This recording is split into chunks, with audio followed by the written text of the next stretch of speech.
Bien, mesdames, messieurs, merci de rester fidèles au programme de la RTNC de développement. Bienvenue dans votre magazine, le magazine de la rédaction Regard sur. Et pour ce numéro, le regard est porté sur une dame qui se distingue positivement à travers ses œuvres, aussi bien au niveau de l'Église qu'au niveau social. Elle s'appelle Ketia Olangi, elle est présidente nationale et internationale de la Fondation Néma et elle est chargée de mission de l'Église ministère chrétien de combat spirituel. Encore une fois de plus, bienvenue à toutes et à tous. Bien voilà madame, la première question c'est celle de savoir pourquoi avoir réservé l'exclusivité de ce projet aux femmes et pourtant le projet veut dire Tulime Pamoja, construisons ensemble. Alors cet ensemble-là manque un peu d'inclusivité de la junte masculine. Comment expliquez-vous ce fait? Je vous remercie, merci à la RTNC qui m'a donné ce privilège de pouvoir passer mon message. Pourquoi je privilégie la femme? Parce que déjà, j'ai une fondation, vous le savez bien, je suis présidente de la fondation Néma. Et la fondation Néma est un véhicule d'excellence pour promouvoir l'entrepreneuriat féminin. C'est-à-dire, quand je parle d'entrepreneuriat féminin, ça ne veut pas dire qu'au Congo, les femmes n'entreprennent pas. Les femmes sont déjà des entrepreneurs dans notre pays. Mais le constat que j'ai fait, nous sommes en train d'aller individuellement.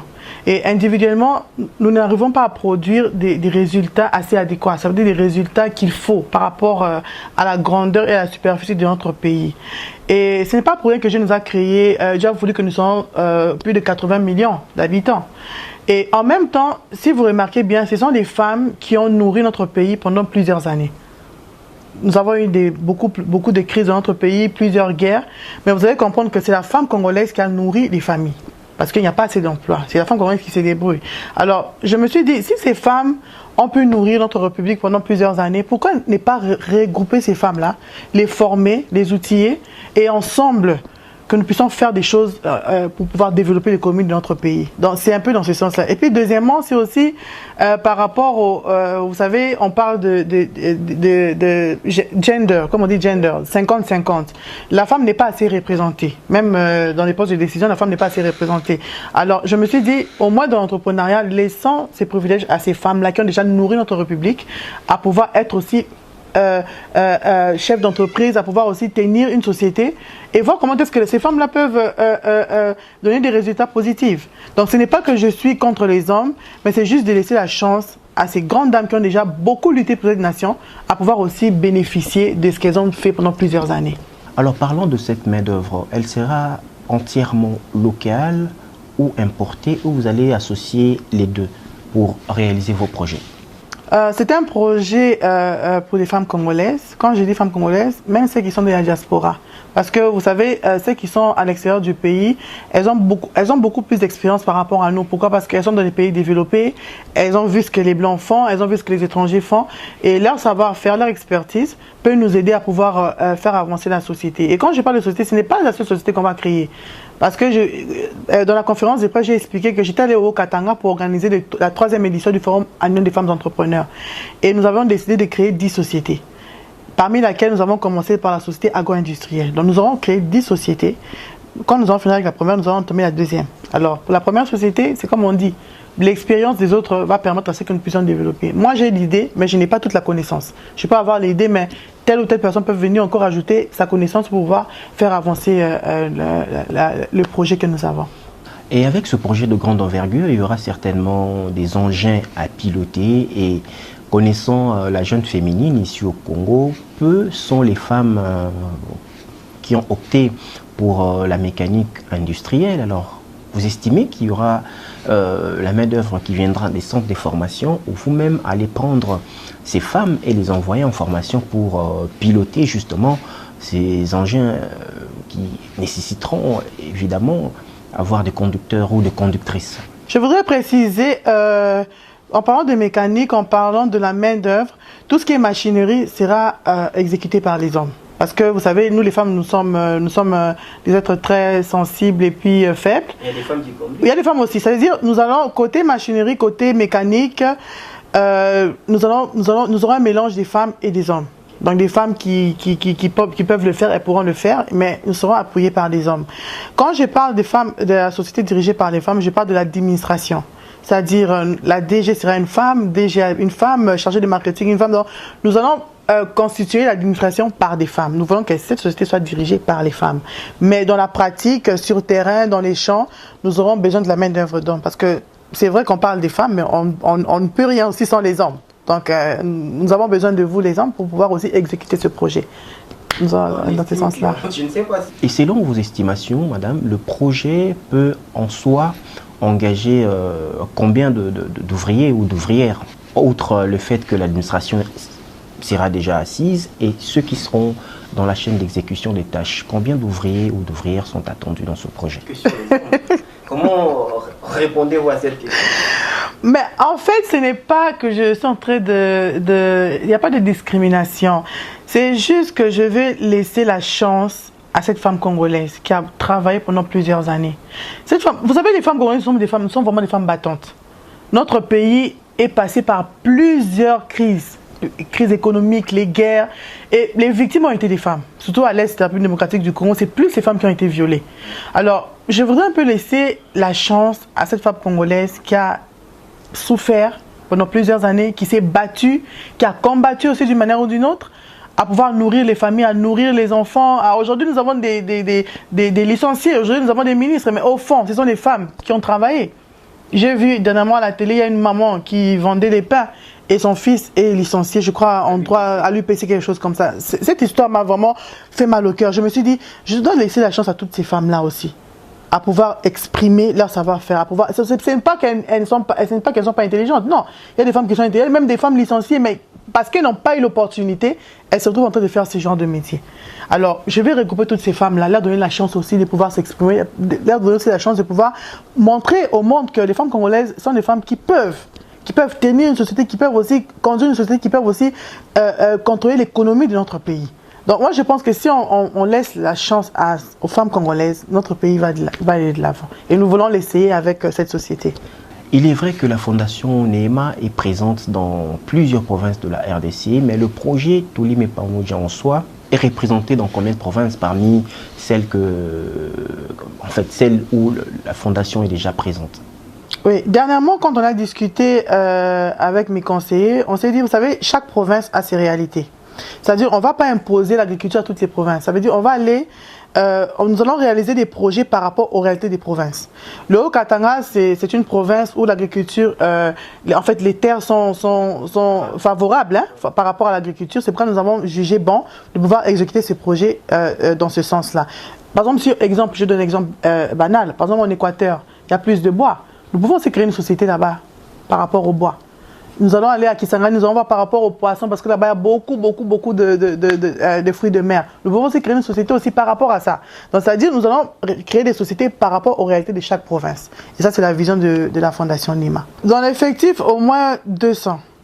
Oui, au moins, ça veut dire que nous allons créer 200 emplois. Parce que c'est un terrain de 1000 hectares et nous aurons besoin de la main-d'œuvre. Nous aurons besoin de la main-d'œuvre. Donc, c'est une société qui va être créée et qui va réduire déjà, pour un commencement, ça va créer 200 emplois. Donc, c'est déjà beaucoup par rapport au chômage que nous vivons dans notre pays. Donc, c'est pourquoi je veux encore réitérer ce que j'ai dit. Si nous travaillons ensemble, si nous sommes unis, nous allons, au fur et à mesure, réduire le chômage qui est un fléau dans notre pays. Certaines femmes qui vous ont suivi à travers la conférence de presse étaient un peu inquiètes sur la tranche d'âge et le profil ou le niveau d'études des femmes que vous allez prendre dans votre société. La tranche d'âge varie entre de combien à combien, et puis les femmes qui doivent venir postuler doivent nécessairement passer par le banc de l'école, ou bien celles qui sont fortes, qui estiment un peu. Déjà dans l'administration, dans l'administration, il faudrait des femmes qui ont de l'expérience. On ne va pas n'importe qui, parce que pour gérer une société, il faudrait une personne qui a de l'expérience. Alors, la tranche d'âge, ça n'a pas vraiment d'importance. Le problème, c'est l'expérience, l'expertise que tu peux emmener dans la société. Donc, elles vont postuler. Nous aurons une ressource humaine qui va juger, bon, qui sera la directrice générale, qui sera la directrice générale adjointe, qui sera le directeur de marketing. Ça, c'est vraiment Donc ça sera les ressources humaines qui va juger. Par rapport aux ouvriers, donc c'est-à-dire aux femmes dont on aura besoin dans les champs, tout ça, là, ça n'a pas vraiment d'importance parce que là, c'est juste la formation qu'on va donner aux femmes et elles vont exécuter le travail. Donc je pense qu'on aura besoin de 2 catégories de personnes dans ce projet. Je rappelle que vous êtes chargé de mission à l'église du ministère chrétien, combat spirituel. Voilà. Oui. Alors, comment se fera le recrutement? Ça sera ouvert sur des sites en ligne ou il y aura à la télé? Parce que certaines femmes maraîchères qui pourront venir ne sont pas peut-être connectées au net. Au net, ouais. Alors, comment vous allez procéder pour... Alors, nous allons procéder, c'est comme vous avez dit, dans plusieurs plateformes. C'est-à-dire, déjà au niveau de Kinshasa, le bureau c'est la 17e rue Limitée. Mais nous allons encore ouvrir notre bureau en ville. À Lubumbashi, notre bureau se situe à l'immeuble Hypnose, au 1er étage. C'est là où le bureau de la Fondation Nema se retrouve et c'est là où les gens s'enregistrent. Et nous sommes en train d'ouvrir une plateforme en ligne. Cette plateforme va permettre aux Congolais de la diaspora de pouvoir aussi souscrire à ce projet. Donc nous allons utiliser, comme vous dites, nous allons aussi faire des sensibilisations sur terrain. Parce que je veux vraiment que toutes les femmes soient impliquées à ce projet. En fait, quand je parle de femmes, même les hommes aussi en fait, mais je veux que tout Congolais soit fier de dire un jour, j'ai participé à la création d'une entreprise, j'ai réduit le chômage dans mon pays. C'est bien parce que nous allons dire, ok, qu'est-ce que je vais bénéficier de quoi? Oui, nous allons tous bénéficier de quelque chose parce que nous aurons des pourcentages quand il y aura la vente. Mais moi, j'aimerais que nous soyons fiers pas fiers de l'argent que nous aurons ou des bénéfices que nous aurons, mais fiers de l'industrie que nous allons créer dans notre pays, en tant que Congolais, parce que nous avons tendance à croire qu'il faut que les investisseurs viennent. Oui, c'est bien beau que les investisseurs viennent, mais nous-mêmes Congolais, on peut se prendre en charge. Même Laurent Désiré Kabila avait dit, prenons-nous en charge, mais ça ne doit pas rester un slogan. Parce que vous savez, beaucoup quand il passe à la télé, papa Laurent Désiré Kabila avait dit, prenons-nous en charge, mais qu'est-ce que nous faisons concrètement pour nous prendre en charge? Ce sont ces genres de projets qui vont accompagner les idées de notre papa. Je l'appelle papa parce que quand il était parti, je l'ai pleuré comme mon propre père. Parce que j'avais senti en lui un homme de vision, un homme qui aimait son pays. C'était un nationaliste. Alors moi, je pense que s'il faut honorer la mémoire de Laurent Désiré Kabila, c'est en nous prenant en charge, en faisant des choses concrètes. Alors c'est comme j'ai décidé de créer ce que nous sommes en train de faire. Ce sont des réalisations concrètes par rapport aux idées de Laurent Désiré Kabila. Pourquoi ne pas commencer par les maraîchères au lieu de lancer l'offre de façon générale? Vous ne pouvez pas rassembler les maraîchères qui sont déjà dans les sites périphériques de la capitale et partir travailler avec. Vous savez, pendant la crise de la Covid, pendant le confinement, vous savez, normalement, toute personne doit comprendre, doit savoir, doit aussi se poser des questions quand il y a une situation qui arrive. En tant que Congolais, en tant que population, en tant que femme leader, je ne sais pas, femme d'affaires, femme en politique, quand nous avons eu cette crise de la Covid, qu'est-ce qui s'est passé? Il y a eu confinement dans le monde entier. Mais l'Europe, l'Amérique, ils n'ont pas eu de problèmes alimentaires. Pourquoi? Parce qu'ils ont l'autosuffisance alimentaire. Nous dépendons de l'étranger. Nous dépendons, c'est-à-dire même le foufou, même cure-dent vient de l'étranger. Alors, vous avez bien compris que pendant la crise de la Covid, il y a eu augmentation des prix. Et non seulement augmentation des prix, il n'y a pas, comme on dit... L'offre était faible aussi. Oui, l'offre était faible aussi. Et il n'y a pas de concurrence. Pourquoi? Parce qu'on n'a pas l'autosuffisance alimentaire. Alors, moi, je me suis dit, mais ça, c'est une crise qui est arrivée. Imagine-toi, c'est parce que c'est venu comme ça. Mais on ne sait pas ce qui peut arriver dans 2 ans, dans 3 ans. Mais si on n'arrive pas à se prendre en charge, comment on va faire? Ah, c'est comme ça que l'idée m'est venue. Je dis non, il faudrait qu'on fasse quelque chose. Il faudrait que quelqu'un s'élève. L'agriculture, normalement, tout Congolais doit faire l'agriculture. Ce n'est pas, comme on dit, ce n'est pas un sous-métier. Ce n'est pas un métier seulement des mamans maraîchères ou bien des gens qui sont sales. Non. Vous savez, en Europe, les milliardaires, ce sont des agriculteurs. En Afrique du Sud, les milliardaires, ce sont des agriculteurs. Nous devons changer des mentalités. Nous pensons que pour être riche, il faut seulement s'habiller en veste, aller en ville. Non, ce n'est pas ça être riche. Être riche, c'est avoir des fermes. C'est produire de la nourriture. Alors je pense que nous devons changer les mentalités. Arrêtons de dire que c'est seulement les mamans maraîchères ou les mamans... Non, nous tous, nous devons mettre nos bottes. Même si, je ne sais pas, j'ai la plus belle femme du Congo. Mets tes bottes, habille-toi, va au champ. Travaillons pour notre pays. Et c'est la seule solution pour la sortie de la crise. Déjà, le projet, c'est comme j'avais dit, toute personne qui sera actionnaire aura accès au projet. Alors dans le projet, tout est prévu. C'est-à-dire, nous avons le plan A et le plan B. Dans le plan A, nous allons nous-mêmes monter notre moulin. C'est-à-dire, nous aurons le moulin où nous allons transformer nos grains de maïs en farine de maïs. Dans le plan B, nous nous sommes dit, on peut aussi donner des marchés à d'autres sociétés locales qui ont déjà des moulins. C'est-à-dire, nous avons notre champ, nous avons notre production de maïs, et nous allons récolter cela et aussi donner des marchés à d'autres sociétés qui ont déjà des moulins. Vous savez, c'est comme on dit, c'est une économie, c'est-à-dire nous aidons d'autres à pouvoir aussi s'en sortir. C'est-à-dire, nous allons aller dans les deux sens, nous allons aller dans le sens où nous pouvons produire nous-mêmes, nous pouvons transformer nous-mêmes, ou soit donner les marchés à d'autres moulins qui peuvent transformer notre graine de maïs en farine de maïs. Je préfère donner la chance et l'opportunité aux femmes et aux hommes qui sont déjà dans ce secteur-là.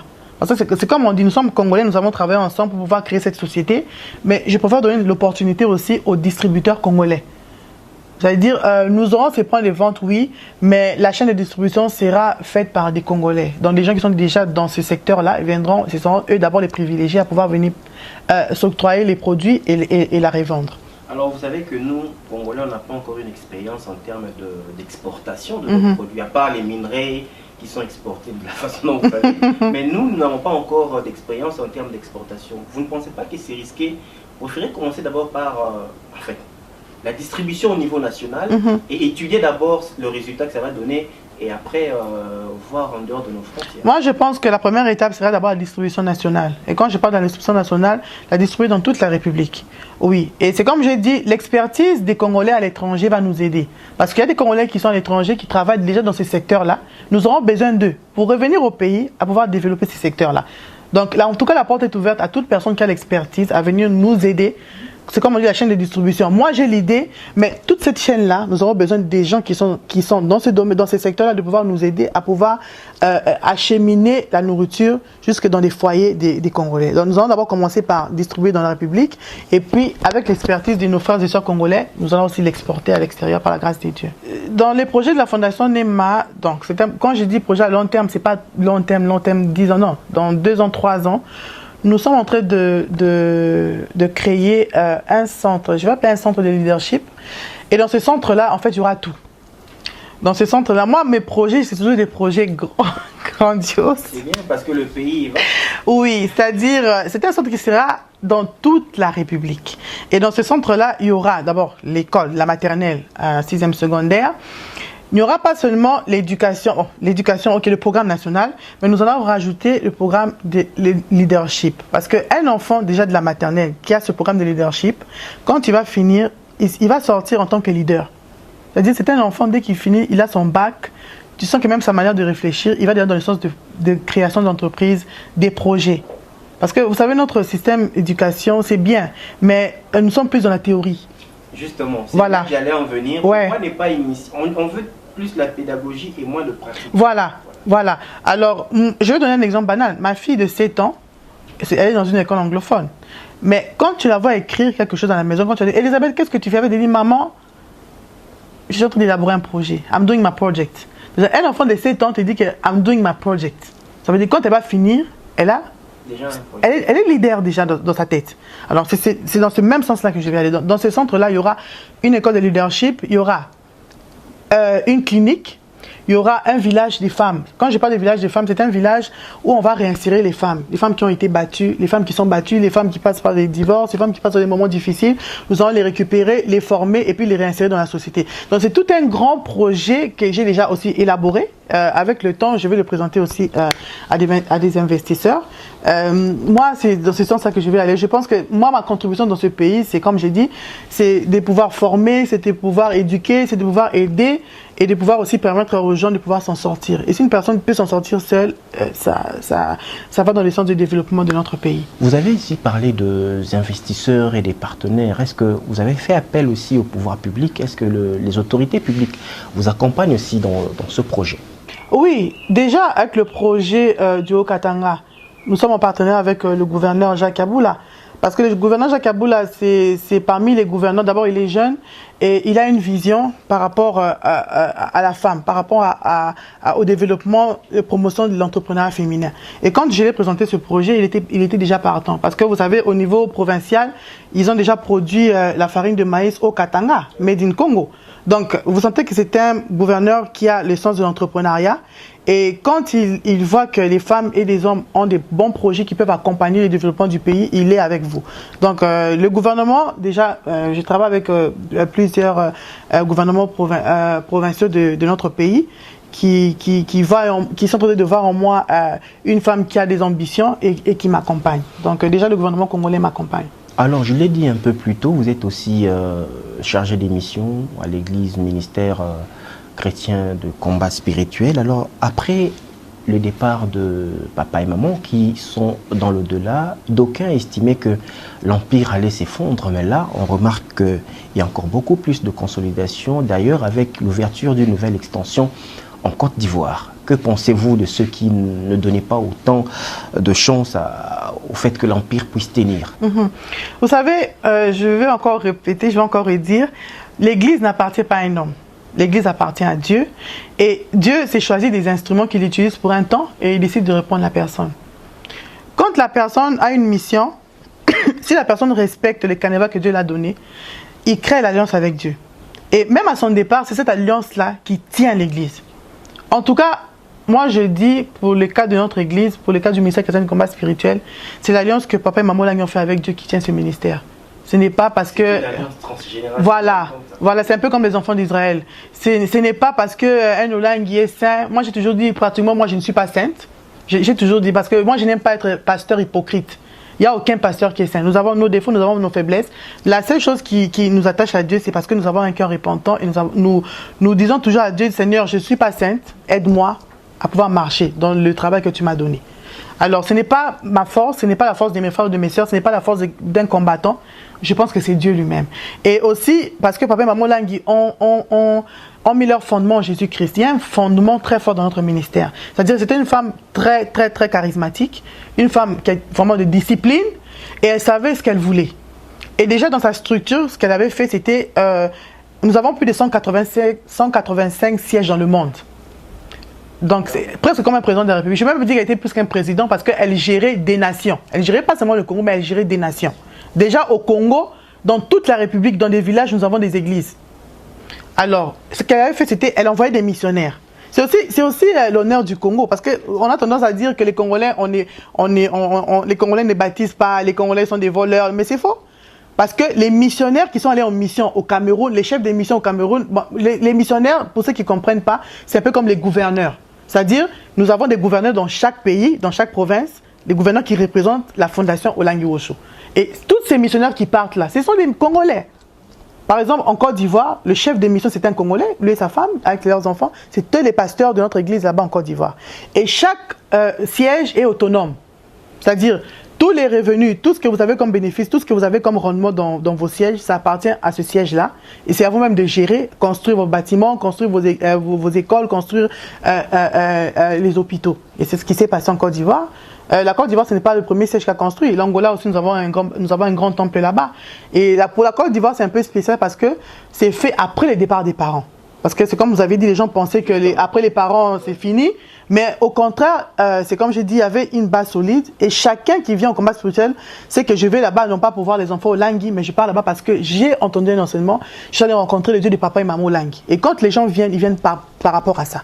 Et ils n'ont pas lâché prise, ils ont construit. Parce qu'ils avaient commencé la construction en 2017. C'était juste quand papa était tombé malade et papa est parti.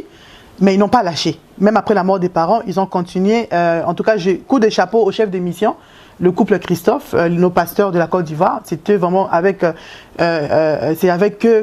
et les Ivoiriens qu'ils ont pu pouvoir construire ce bâtiment. Et nous sommes allés inaugurer ça le 25 avril dernier. Alors, on tend déjà vers la fin de notre entretien. Oui. Au mois d'août prochain, à moins que je me trompe, l'Église va totaliser 30 ans d'existence. Alors, il y a des activités qui sont prévues, on parle de cette célébration. Et la grande fête sera où? Ici, où il y a eu le centre de départ, où chaque pays devra célébrer à sa manière? Non. La fête sera ici à Kinshasa.